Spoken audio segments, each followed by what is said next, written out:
question. Yeah. Also, because I was talking to David Kaplan, it was kind of the last bits of the conversation with him.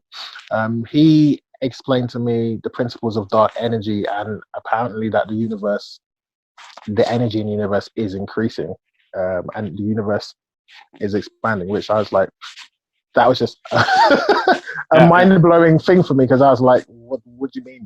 There's just more energy is happening. But obviously I'm paraphrasing his explanation of it. But a lot of the conversations I had with him are about scales, right? Yeah. And so another principle I learned from him was about density changing over time. Yep. Which again for me was like, that's nuts. Because obviously on Earth we don't necessarily, unless it's a liquid or something, we don't really see things like that. And so he didn't really say it, but I think again it's the scale of what we measure life by to understand what is alive as well, because obviously with the jump that you're talking about, from the biogenesis stuff and DNA, I guess we don't understand that scale yet of transformation potentially to say how that works. But right, it probably does happen and in a certain frame of time, and therefore it's likely to happen. Yeah, so it's just a question of that's testable, right? We can set up lab conditions where we put together the building blocks that we know are in the universe, and we can introduce things like we can introduce energy sources. We can bathe it in UV radiation from a star. We can add electrical discharges from planetary atmospheres, and we can test it in the lab. And so a biogenesis, it's not this unbreakable area of ignorance that we have. We know what it is. We know what happens either side of the process. And it's simply a matter of reproducing the process to understand it, or by testing the universe in such a way that you get data to help you understand it. And so a biogenesis, like life elsewhere in the universe, it doesn't have to be a philosophical question. It is a science question, and you can build experiments to test it.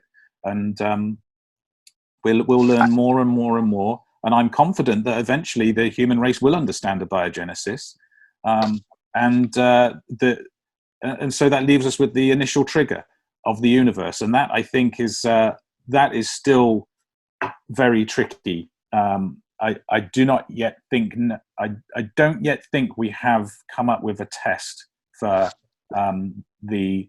some of the explanations that we have for the initial trigger of there being a universe, but that leads back into the dark energy discussions. So there is this energy that is causing the acceleration rate of the universe to increase. At the moment, yeah.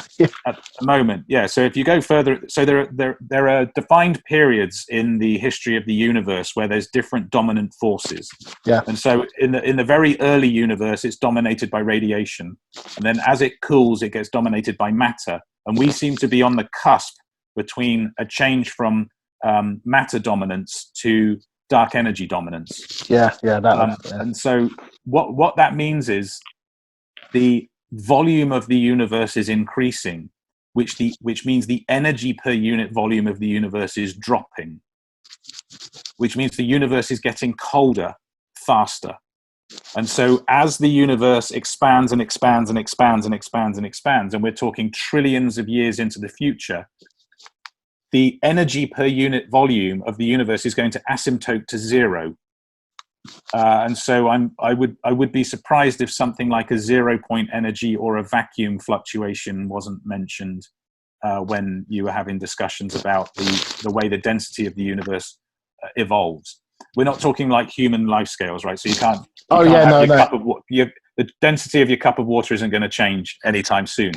Well, yeah, the thing he said was, because we talked about what was that observable by that point, and actually you also reached a kind of wall where we can't even see past a certain kind of basically not with it's to do with the speed of light and stuff. So we won't even be able to Yeah, see stuff.